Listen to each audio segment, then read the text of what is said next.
Hey guys, मैं रावण के सबूतों को ढूंढने के लिए श्रीलंका के सुदूर इलाकों से होकर गुजर रहा हूँ। प्राचीन ग्रंथों के अनुसार वह एक विशालकाय व्यक्ति था जो 10 फीट से भी ज्यादा लंबा था और वो 10,000 साल पहले हुआ था। मुझे बताया गया था कि एक निजी संग्रहकर्ता के पास वाकई में रावण की विशालकाय खोपड़ी है। दुर्भाग्य से इस कलेक्टर का सटीक ठिकाना किसी को भी नहीं पता है, इसलिए कई सड़कों से गुजरते हुए मैं इस जगह की तलाश कर रहा हूँ। मैं अपनी खोज खत्म करने ही वाला था, तो तभी कुछ अजीबोगरीब इत्तेफाक से मुझे वो घर मिल गया। हाँ, वही रहस्यमयी सा दिखने वाला घर, जहाँ वो विशालकाय खोपड़ियाँ रखी हुई हैं। यहाँ ना कोई साइन बोर्ड है, ना ही कोई लोग ही दिख रहे हैं, और बिना किसी सुरक्षा के विशालकाय खोपड़ियाँ सामने ही रखी हुई हैं।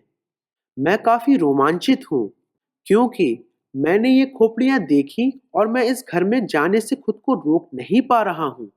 मैं बिल्कुल ही दंग हूँ और यह देखने के लिए उत्सुक हूँ कि यहाँ मुझे क्या मिलने वाला है। क्या मैंने अभी-अभी विशाल जीवों के शानदार सबूतों को खोजा है? मेरे चैनल के बहुत से वीडियोस में मैंने जायंट्स के सबूतों के बारे में पोस्ट किया है, खास करके रावण के बारे में, जो कि श्रीलंका के सबसे महान राजा थे। क्या मैंने अभी-अभी प्राचीन विशाल जीवों की असली खोपड़ियों को खोज निकाला, या ये सब क्ले या किसी दूसरी चीजों से बने हुए मॉडल हैं? चलिए नजदीक से देखते हैं। ये खोपड़ियां नकल नहीं हैं, ये सब वाकई में असली खोपड़ियां हैं। हर एक विशालकाय खोपड़ी किसी एक ही जाति से ताल्लुक रखती है। ये खोपड़ी काफी बड़ी है। आप एक विशालकाय निचला जबड़ा देख सकते हैं, और आप देख सकते हैं कि ये नाक आम नाक से कितनी लंबी है। मैं ये देखने की कोशिश में घर के चारों तरफ गया कि क्या वहां कोई है। मैं जमीन पर और हड्डियां देख सकता हूँ, लेकिन यहाँ कोई इंसान नहीं है। यह बहुत ही अजीब बात है। घर के दूसरी तरफ शरीर की बाकी हड्डियां हैं। ये भी बहुत बड़ी हैं, आज के इंसानों से बहुत बड़ी। मैं इंसान से दोगुनी बड़ी पसलियों की हड्डियां और आसपास जमीन पर हड्डियों के बिखरे ढेर को देख सकता हूँ। यहाँ तक कि मैं हड्डियों की गंध को भी महसूस कर सकता हूँ। तो ये नकली नहीं है, ये असली हड्डियां हैं। देखिए, हर एक खोपड़ी कितनी बड़ी है। इसका सिर जरूर मेरे पूरे बाजू से भी बड़ा रहा होगा। इसका मतलब ये विशाल मानव कम से कम 10 फीट लंबे रहे होंगे। और तभी मैंने कुछ बहुत ही अजीब देखा। दोनों तरफ दो आंखें थी।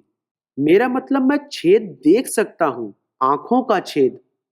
लेकिन देखिए, यहाँ एक तीसरी आंख भी है, एक विशालकाय तीसरी आंख, माथे के बीचों बीच। ना कि सिर्फ एक खोपड़ी पर, बल्कि यहाँ की हर एक विशालकाय खोपड़ी पर। विशाल मानव के इस बच्चे की विशालकाय खोपड़ी को देखिए, इसके भी माथे पे एक तीसरी आंख है।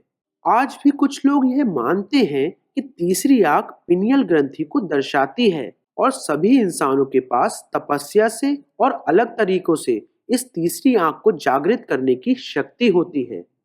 जबकि यहाँ हम सभी माथे के बीच में एक तीसरी आंख को देख सकते हैं, जो शारीरिक रूप से इन विशाल प्रजाति में उपस्थित है। प्राचीन हिंदू धर्म और बौद्ध धर्म तीसरी आंख के बारे में क्या कहते हैं? ये बहुत ही रोचक बात है, क्योंकि दोनों धर्म का कहना है कि उनके देवताओं के पास एक तीसरी आंख भी थी। शिव माथे पे मौजूद अपनी तीसरी आंख की वजह से जाने जाते हैं। कभी कभी माँ काली को भी तीसरी आंख के साथ दर्शाया जाता है। लेकिन क्या आप जानते हैं कि बुद्ध को भी उनकी कई मूर्तियों में तीसरी आंख के साथ दर्शाया जाता है?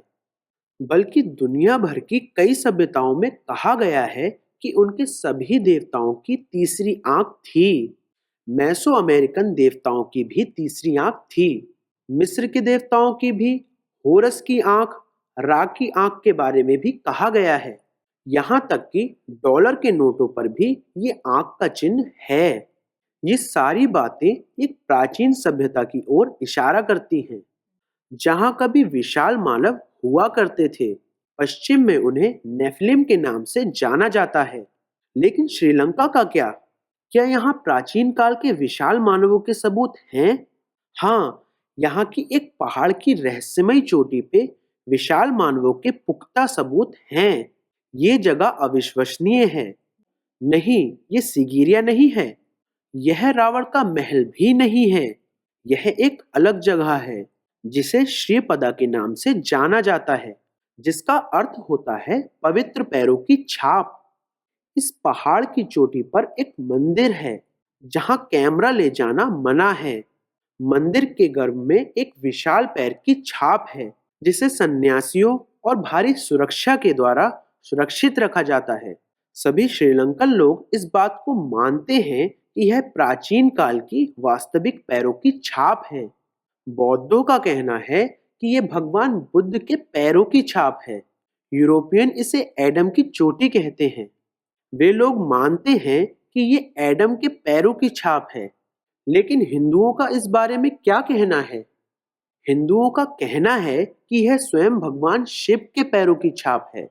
स्थानीय हिंदुओं का कहना है कि इस जगह का असली नाम शिवनादी पादम है, जिसका मतलब प्राचीन तमिल भाषा के अनुसार भगवान शिव के पैर की छाप है।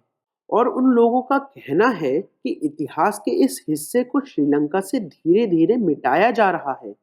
मैं जानता हूँ कि आप में से कुछ लोग सोच रहे होंगे कि स्थानीय लोगों ने इस नाम को गढ़ा है, और कुछ लोग ये भी सोचेंगे कि मैं हिंदुत्व का समर्थन करने के लिए इस नाम को गढ़ रहा हूँ।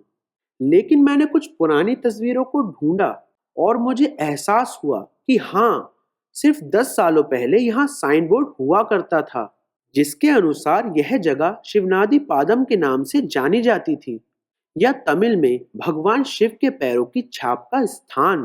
अंग्रेजी में इस जगह को एडम की चोटी भी कहा जाता था।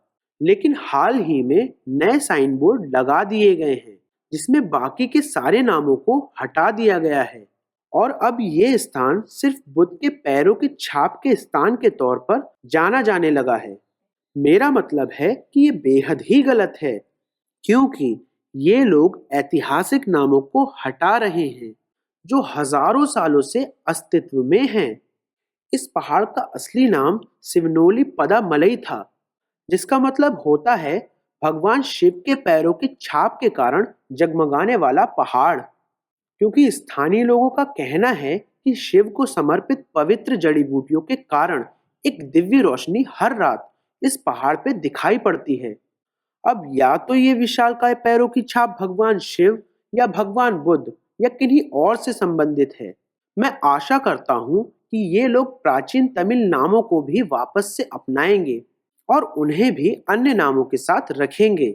मैं मानता हूँ कि श्रीलंका का एक महान बौद्ध इतिहास रहा है, लेकिन साथ ही इसका एक महान और लंबा हिंदू इतिहास भी रहा है। चलिए, हमने विशाल पैरों की छाप को देखा, विशाल खोपड़ियों पर वापस चलते हैं। जबकि घर बंद है और असल में ये खोपड़ियां क्या हैं ये बताने के लिए यहाँ कोई नहीं है, तो मुझे खुद से ही समझना पड़ेगा। जब मैंने खोपड़ी के पिछले हिस्से को देखा, मुझे कुछ अजीब दिखा। ऊपरी हिस्से के बीच एक बहुत ही अनोखा गड्ढा बना हुआ है। ये किसी भी इंसान या इंसानी प्रजाति जैसा नहीं है। ये देखिए, ये कान के छेद हैं। और क्या आपने निचले जबड़ों में दांतों को देखा? यहाँ अलग से एक और निचला जबड़ा है और मैं दोनों तरफ दांतों को देख सकता हूँ, बिल्कुल आम इंसानों के निचले जबड़ों के जैसे। ये दुनिया के सबसे बड़े दांत हैं। ये शार्क के दांतों से भी बड़े लग रहे हैं। अगर आप सिर के पीछे देखते हैं तो यहाँ एक विशाल छेद है। यह देखना काफी दिलचस्प है। ये बहुत ही अजीब है क्योंकि इस छेद की जगह बहुत ही बेढंगी है। इंसानी खोपड़ी में इस छेद को फोरामेन मैग्नम कहा जाता है। ये वही छेद है जो दिमाग और स्पाइनल कॉर्ड के बीच के जोड़ को सुविधा देता है। लेकिन अगर यह प्रजाति इंसानों की तरह दो पैरों पर चलती होती तो रीढ़ की हड्डी सीधी होती, इसलिए छेद को नीचे होना चाहिए था। लेकिन छेद खोपड़ी के पीछे है, जिसका मतलब है स्पाइनल कॉर्ड आधा था। इसलिए यह एक जानवर था जो कि 4 पैरों पे चलता था। और ये कौन से विशालकाय जानवर होंगे? हाँ, ये हाथियों की खोपड़ियां हैं। यह बीच का छेद जो तीसरी आंख के छेद के जैसा दिख रहा है, असल में वह हाथी के नाक की नली है। तो आसपास से गुजरने के दौरान जरूर कुछ लोगों ने इन विशालकाय खोपड़ियों को देखा होगा और उन्हें यह लगा होगा कि ये सब विशालकाय इंसानी खोपड़ियां हैं। और यह जानकारी एक दूसरे को बताते बताते फैल गई और इस तरह से आज की मेरी खोज बुरी तरह से असफल रही। लेकिन क्योंकि मैं श्रीलंका में विशाल मानवों के सबूतों को नहीं ढूंढ सका, इसका ये मतलब नहीं है कि उनका वजूद ही नहीं था। आर्कियोलॉजी में एक महत्वपूर्ण सिद्धांत है, सबूतों के ना मिलने का ये मतलब नहीं कि सबूत है ही नहीं। मैंने आप लोगों को प्राचीन विशाल मानवों के बहुत सारे सबूत दिखाए हैं। कुछ सबूतों को सरकारी पुरातत्वविदों ने भी माना है। अमेरिका के एक शहर में करीब 50 विशालकाय कंकालों को खोजा गया था, लेकिन कभी भी श्रीलंका में ऐसा कुछ भी नहीं खोजा गया है। लेकिन मुझे यकीन है प्राचीन विशाल मानवों के और सबूतों की खोज को मैं जारी रखने वाला हूँ। आप क्या सोचते हैं? क्या रावण का अस्तित्व था? क्या प्राचीन काल में जायंट्स हुआ करते थे? या फिर प्राचीन लेख सिर्फ काल्पनिक कहानियां हैं? प्लीज मुझे कमेंट सेक्शन में अपने विचार बताइए। मैं प्रवीण मोहन, वीडियो देखने के लिए बहुत बहुत धन्यवाद। सब्सक्राइब करना ना भूलें और सभी अपडेट्स पाने के लिए घंटी के बटन को भी क्लिक करें। कृपया इस वीडियो को लाइक करें और अपने दोस्तों के साथ शेयर करें। मैं आपसे जल्द ही बात करूंगा। बाय।